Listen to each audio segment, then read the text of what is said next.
Hello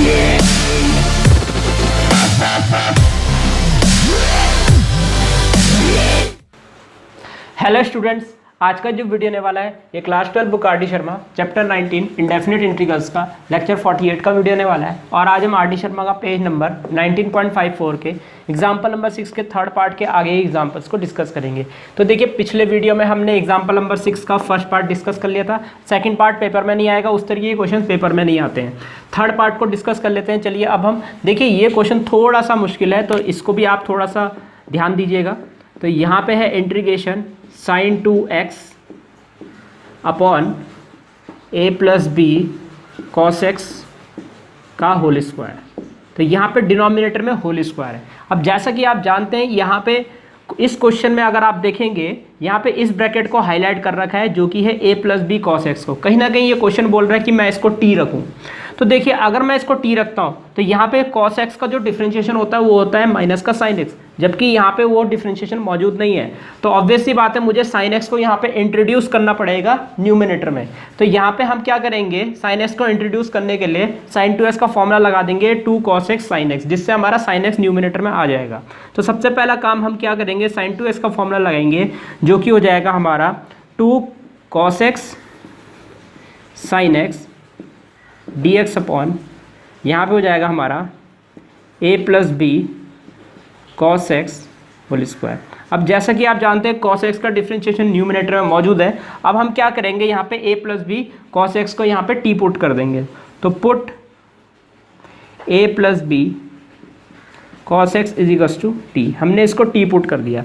अब एक चीज़ का ध्यान रखिएगा, यहाँ से आप cos x की वैल्यू जरूर निकाल दीजिए, क्योंकि ये इसको तो हम t रख देंगे, ये हमारा dt बन जाएगा, यहाँ से यहाँ तक हमारा dt बन जाएगा। पर ये 2 cos x ये कभी एलिमिनेट नहीं होने वाला है, ये x की टर्म्स में ही रहेगा। तो हम क्या करेंगे, यहाँ पे cos x की वैल्यू t की टर्म्स में निकाल के इसको भी t में एक्सप्रेस कर देंगे, जिससे पूरे क्वेश्चन हमारा जो है वो t में एक्सप्रेस हो जाएगा। तो चलिए, यहाँ से हम cos x की वैल्यू निकाल लेते हैं। तो ये हो जाएगा b cos x is equals to a, उधर चले आएगा तो t माइनस a हो जाएगा, और cos x की वैल्यू यहाँ से आ जाएगी t minus a upon b. ये है हमारा t minus a upon b. तो ये cos x की वैल्यू, इसको भी बॉक्स में बंद कर दीजिए और इसको भी बॉक्स में बंद कर दीजिए। तो यहाँ पे चलिए, अब हम इसको डिफ्रेंशिएट कर लेते हैं। तो यहाँ पे अगर हम इसको डिफ्रेंशिएट करेंगे तो देखिए क्या होगा, ये हो जाएगा इसका डिफ्रेंशिएशन 0 और इसका हो जाएगा माइनस का b साइन एक्स, माइनस का b sine x equal to d t upon d x. और यहाँ से हम क्या करेंगे, डी एक्स की वैल्यू निकाल लेंगे। D x is equals to d t upon, ये आ जाएगा, ये अपॉन में आ जाएगा डी टी के माइनस का बी साइन एक्स। तो यहाँ से हमने डी एक्स की भी वैल्यू निकाल दी। इन तीनों को हमने बॉक्स में बंद कर दिया। तो यहाँ एरो लगाने की ज़रूरत नहीं है आपको, बस यहाँ पे आप टी का डिफरेंशिएशन कर दिए एक्स के रिस्पेक्ट में। तो चलिए, अब हम देखते हैं यहाँ पे पूरा क्वेश्चन टी में चेंज होता है कि नहीं होता है। देयरफॉर यहाँ पे अब ये क्या हो जाएगा, अब ये हो जाएगा इंटीग्रेशन, माफ़ कीजिएगा, ये क्या हो जाएगा, ये हो जाएगा आपका, देखिएगा ये 2 है। कॉस की वैल्यू आप देख सकते हैं, कॉस की वैल्यू ये है, तो इसको हम लिख देते हैं ब्रैकेट में t minus a upon b. तो यहाँ पे कॉस को मैंने पहले ही t की टर्म्स में लिख दिया है। आगे हमारा ये साइन x, इसको साइन x ही लिखते हैं। होल के डिवाइड में ये है t का स्क्वायर, जैसे कि आप जानते हैं ये t का स्क्वायर लिखा जाएगा, तो इसको हमने t का स्क्वायर लिख दिया है। और dx की वैल्यू हमारी dt upon minus b sine x. तो यहाँ पे हम लिख देंगे dt upon minus b sine x. तो यहाँ से क्या होगा, साइन एक्स से साइन एक्स कैंसिल हो गया। अब यहाँ पे हम क्या करेंगे, इस माइनस बी को बाहर ले जाएंगे। तो यहाँ पे देखिए क्या हो जाएगा, दिस इम्प्लाइज माइनस का 1 अपॉन बी, इस माइनस को हम न्यूमिनेटर में ले गए ये। और यहाँ पे देखिए क्या हो जाएगा, यहाँ पे हो जाएगा 2 को भी बाहर ले लेते हैं, तो 2 को भी हम बाहर ले लेंगे तो माइनस का 2 अपॉन बी हो जाएगा।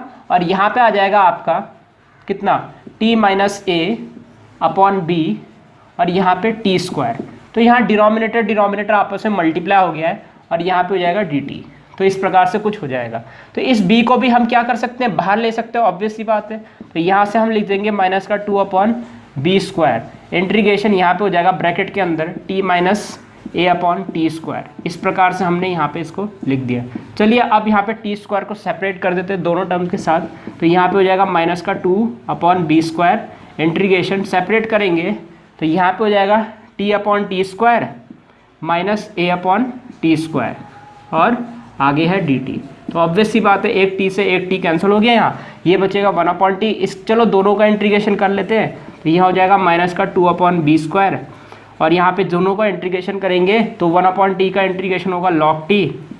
और जैसा कि आप जानते हैं -a कांस्टेंट है यहाँ पे, तो यहाँ पे क्या हो जाएगा देखिएगा, प्लस का a/t, इसका इंटीग्रेशन होगा प्लस का a/t। जैसा कि आप जानते हैं इंटीग्रेशन करते तो माइनस का प्लस में चेंज आता है, t की एक पावर कम हो जाती है और इसका कोफिशिएंट आगे आ जाता है। तो यहाँ पे मैंने आपको इसका शॉर्टकट बताया था।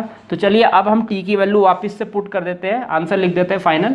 तो यहाँ पे हो जाएगा हमारा -2/b², ब्रैकेट के अंदर log t की वैल्यू है यहाँ पे a+b cos x, तो a+b cos x plus a के अपॉन में यहाँ पे भी हो जाएगा a+b cos x, ब्रैकेट बंद करके प्लस का c। तो ये हमारा फाइनल आंसर हो जाएगा यहाँ पे। तो उम्मीद करता हूँ आपको समझ में आ गया होगा। तो याद रखिएगा यहाँ पे जो cos की वैल्यू है, cos x की वैल्यू, वो t की टर्म से निकालना जरूरी है, तभी जाके ये पूरा हमारा t में चेंज हो जाएगा, ये वाला इंटीग्रेशन t में चेंज हो जाएगा। आगे आप जानते ही हैं, बाद में थोड़ा सा सिंप्लीफाई करना है और इंटीग्रेट कर देना है। तो इस प्रकार हमारा एग्जाम्पल नंबर 6 का थर्ड पार्ट यहीं पर समाप्त होता है। तो चलिए अब हम यहाँ पे एग्जाम्पल नंबर 7 की तरफ चलते हैं। एग्जाम्पल नंबर 7 का सेकंड पार्ट यहाँ पे हम डिस्कस करेंगे। देखिए एग्जाम्पल नंबर 7 का जो फर्स्ट पार्ट है वो पेपर में नहीं आएगा, 2 की पावर x, इस तरीके के क्वेश्चन आज तक हमारे बोर्ड के पेपर में नहीं आए हैं, तो आप उसको स्किप कर सकते हैं। तो चलिए यहाँ पे सेकंड पार्ट की तरफ चलते हैं। और देखिए इस क्वेश्चन को शुरू करने से पहले मैं आपको बताना चाहता हूँ कि इस क्वेश्चन को पेपर से एक दिन पहले जरूर पढ़ के जाइएगा, क्योंकि इसको सॉल्व करने का एक ही तरीका है और वो तरीका आपको रट के जाना पड़ेगा कि किस तरीके से उसको सॉल्व करना है, ये आपको रट के जाना पड़ेगा।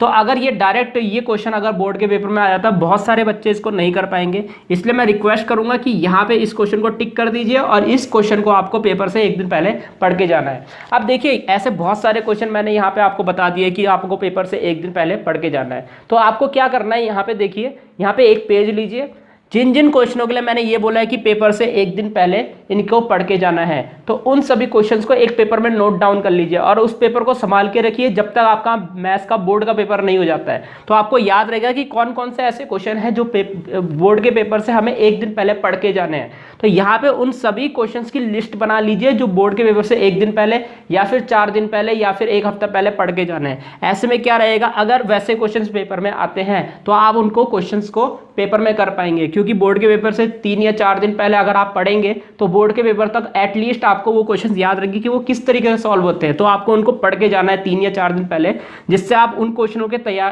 लिए तैयार रहेंगे जो कि स्पेशल टाइप के, जैसे कि ये है, इसको करने का एक ही तरीका है, तो आपको इसको रटना ही पड़ेगा कि इसको सॉल्व कैसे करना है। तो चलिए इस क्वेश्चन की तरफ चलते हैं। वो लिस्ट को बनाना मत भूलिएगा और उन क्वेश्चनों की लिस्ट बना लीजिए जो कि मैंने बोले हैं कि बोर्ड के पेपर से एक दिन पहले आपको पढ़ के जाने हैं। किसी भी चैप्टर का, जरूरी नहीं इंडेफिनिट इंटीग्रल का, जितने भी चैप्टर आर डी शर्मा में उन सभी को नोट डाउन कर लीजिएगा।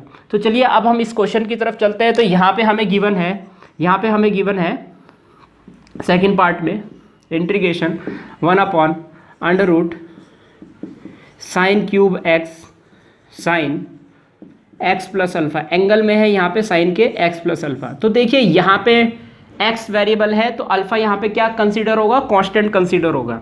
तो यहाँ पे सिर्फ x ही वेरिएबल, अल्फा यहाँ पे कांस्टेंट है। तो सबसे पहले अगर आप गौर से देखेंगे तो यहाँ पे जो है साइन a+b का फॉर्मूला लग रहा है। तो यहाँ पे सबसे पहले क्वेश्चन को देख के ही लग रहा है कि क्वेश्चन बोल रहा है कि हाँ यार यहाँ पे हम फॉर्मूला लगाना चाहिए हमें। तो चलिए यहाँ पे अब हम साइन a+b का फॉर्मूला लगा देते हैं सबसे पहले, और कोई तरीका नहीं है इसको सॉल्व करने का, इसको खोलना ही पड़ेगा हमें।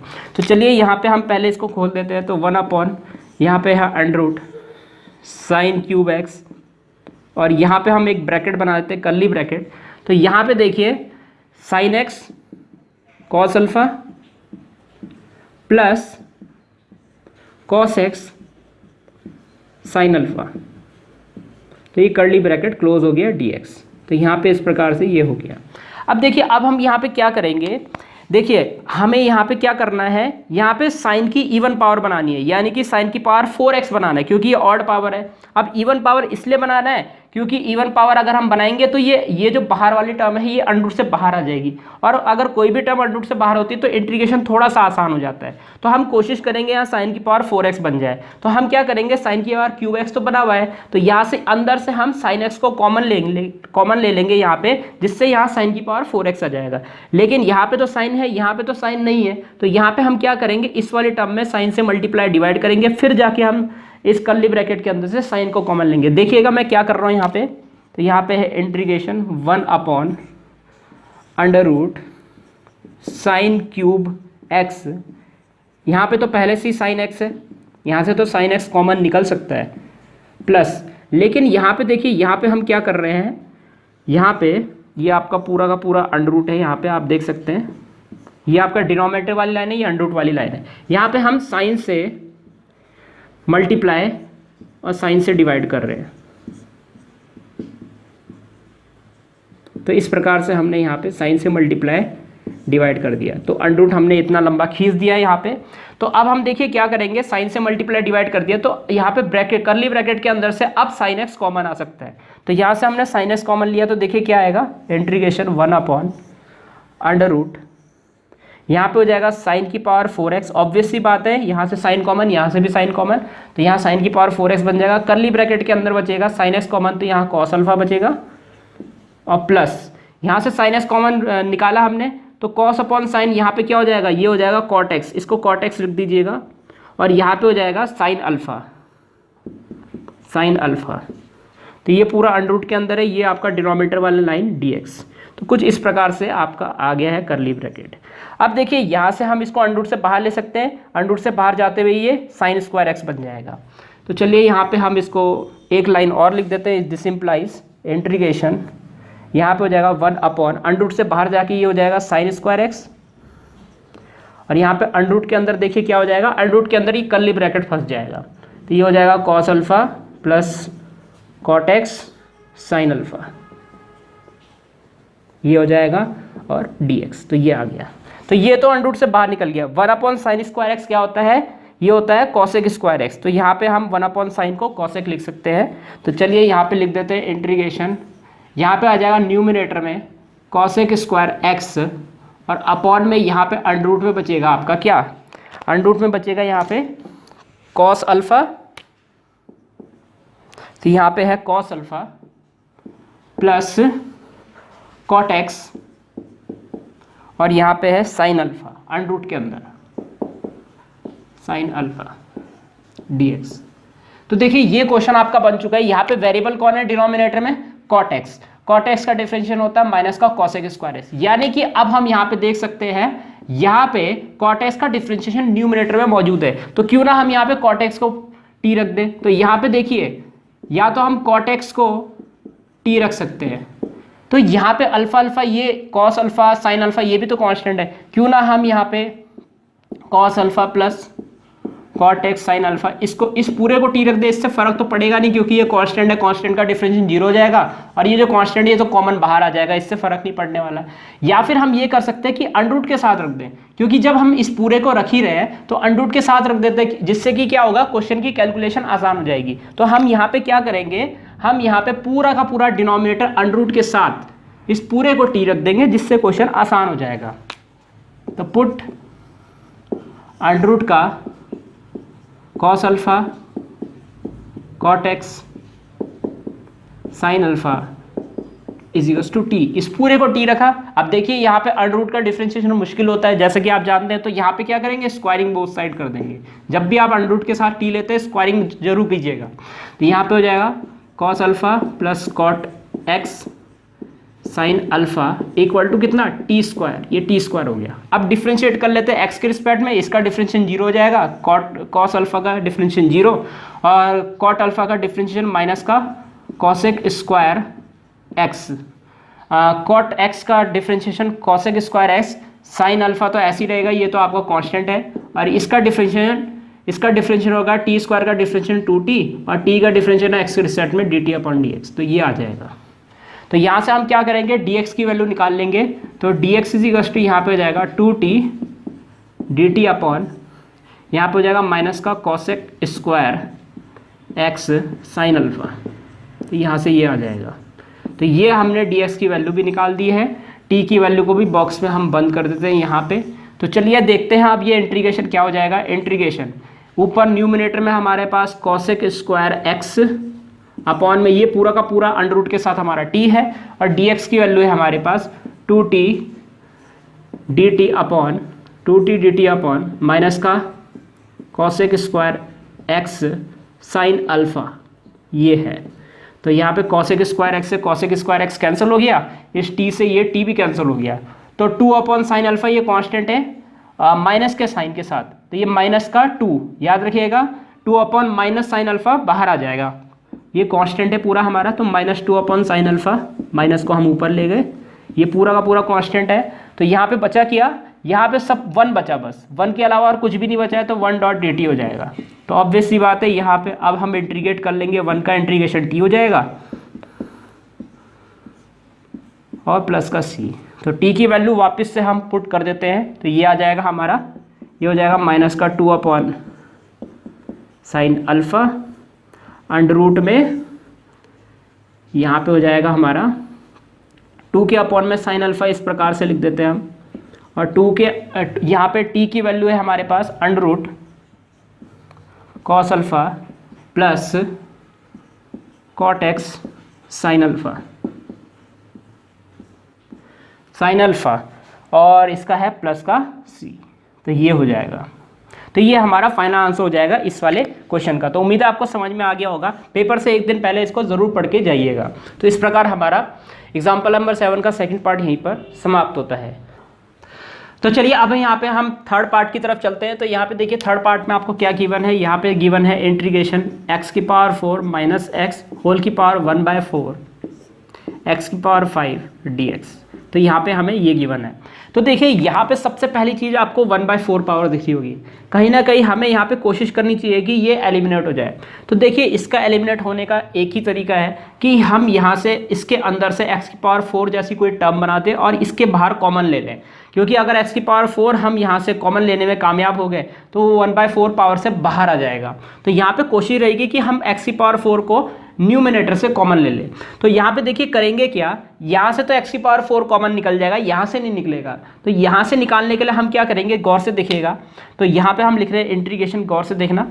तो यहाँ पे हम x की पावर 4 हमने यहाँ से कॉमन ले लिया, तो यहाँ पे बचेगा 1 माइनस 1 अपॉन एक्स क्यूब। अब देखिए ये कैसे आया, यहाँ से मैंने x की पावर 4 कॉमन लिया है और इस बड़े वाले ब्रैकेट की पावर 1/4 होल के डिवाइड में x की पावर 5 dx। तो यहाँ पे ये है, तो इसको मैं पूरा लंबा सा इंटीग्रेशन बना देता हूँ। अब देखिए ये हुआ कैसे, मैंने क्या किया, यहाँ से x की पावर 4 कॉमन लिया, तो यहाँ से x की पावर अगर आपको 4 कॉमन लेना है तो आप क्या करेंगे, x के अपॉन में x की पावर 4 से डिवाइड कर देंगे। आपको जैसे कि पता है जहाँ से हम ऐसे चीज़ कॉमन लेते हैं जो वहाँ पे मौजूद ना हो, जैसे यहाँ से x की पावर 4 कॉमन लेना है, तो यहाँ से x की पावर 4 कॉमन नहीं है तो उसको हम डिवाइड में लिख देते हैं। तो यहाँ से अगर हमें x की पावर 4 कॉमन ले तो x की पावर 4 को डिवाइड में लिख दीजिए, यहाँ से भी x की पावर 4 कॉमन आ गया। तो यहाँ से जब आप x से एक x कैंसिल करेंगे तो 1/x³ आ जाएगा। तो इस तरीके से आपका आ जाएगा। अब देखिए इससे होगा क्या, ये x की पावर 4 जो है ये 1/4 पावर से बाहर आ जाएगा, यानी कि ये 4th पावर से ये 4th पावर कट जाएगी और यहाँ से x के रूप में बाहर आ जाएगा।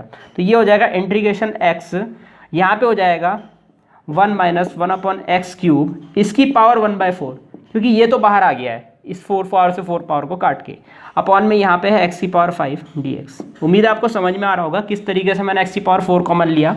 तो यहाँ पे हमने क्या किया, यहाँ से अपॉन में x की पावर 4 लिख दिया और एक x से एक x कैंसिल होके ये आ जाएगा। तो चलिए यहाँ पे हम जब इसको इससे कैंसिल करेंगे तो यहाँ x की पावर 4 आ जाएगा इस प्रकार से। अब आप गौर से देखिए यहाँ पे आपका क्या बचा है, यहाँ पे बचा है आपके क्वेश्चन में ये x की पावर 5 था, एक पावर कट के ये आपका x की पावर 4 हो गया। तो अगर आप गौर से देखेंगे तो यहाँ पे अगर हम इस ब्रैकेट को t रखते हैं, यानी कि अगर मैं इसका डिफरेंशिएशन करता हूँ -1/x³ का डिफरेंशिएशन करता हूँ, तो इसका मैंने आपको शॉर्टकट बताया था, -1 है तो यहाँ पे प्लस हो जाएगा, माइनस है तो यहाँ प्लस हो जाएगा, यहाँ पे जो x की जो पावर है वो नंबर यहाँ पे आ जाएगा और इसकी एक पावर बढ़ जाएगी, यानी कि x की पावर 4 आ जाएगा। तो कहीं ना कहीं यहाँ पे गौर से देखिए ये है 1/x की पावर 4, dx, और ये है हमारा 3/x⁴ dx। हालांकि यहाँ 3 है तो 3 से कोई फर्क नहीं पड़ने वाला, कांस्टेंट से कोई फर्क नहीं पड़ता, लेकिन कहीं ना कहीं हम ये सोच रहे हैं कि 1 - 1/x³ को अगर हम t रखते हैं तो यहाँ पे क्या होगा, अगर हम इसको t रखेंगे तो ये हमारा 1/x⁴ dt बन जाएगा। तो इसका मतलब ये क्वेश्चन सॉल्व हो चुका है, बस इसको हमें t रखने की देर है यहाँ पे। तो चलिए अब हमें पता चल चुका है -1/x³ का जो डिफ्रेंशिएशन होता है वो हमारा 3/x⁴ होता है, जो कि यहाँ पे मौजूद है। तो यहाँ पे सीधा सीधा पहले तो हम इसको साफ सुथरा लिख देते हैं, 1 - 1/x³, इसकी होल की पावर 1/4/x⁴ dx। तो यहाँ पे अब हम क्या करेंगे, सीधा सीधा इसको t रख देंगे, इस ब्रैकेट को। तो यहाँ पे लिखेंगे पुट 1 - 1/x³ इक्वल टू कितना, इक्वल टू मैंने इसको क्या रख दिया, t रख दिया। अब देखिए यहाँ से हम क्या करेंगे, यहाँ से सीधा इसका डिफरेंशिएशन 0 हो गया, ये हो जाएगा प्लस का 3/x⁴ dt/dx, और dx की वैल्यू अगर हम यहाँ से निकालेंगे तो dx को ऊपर ले जाते हैं, तो यहाँ पे हो जाएगा x⁴ dt/3, ये आ जाएगा x⁴ dt/3 नीचे आ जाएगा। तो ये हमारी इसकी वैल्यू निकल गई, और इसको भी हम बॉक्स में बंद कर देते हैं। देयरफॉर अब देखिए इंटीग्रेशन क्या होगा, ये हो जाएगा t⁴ t⁴ ये है हमारा x⁴, इसको ऐसे ही लिख दीजिए, इनटू अब dx की वैल्यू रखनी है हमें, dx की वैल्यू हमारे पास x⁴ dt/3 ये है, तो यहाँ से ये पावर कैंसिल हो जाएगी। 1/3 को हम बाहर ले सकते हैं, कांस्टेंट है हमारा, और ये हो जाएगा t⁴ 1/4 dt। तो ये हो जाएगा 1/3। अब देखिए ये x⁴n है, ऑब्वियस सी बात है, यहाँ पे हो जाएगा t⁴ 1/4 + 1/1/4 प्लस का 1 प्लस का c, यहाँ ब्रैकेट में बंद कर देते हैं। तो यहाँ पे हो जाएगा कितना, 4 + 1 5/4। तो इसका जो आएगा आंसर 1/3 t⁴ 5/4 अपॉन में यहाँ पे 5/4 को हम न्यूमरेटर में ले सकते हैं क्योंकि तीसरी लाइन वाला पहली लाइन में आ जाता है, प्लस का c, तो यहाँ पे ये आ जाएगा।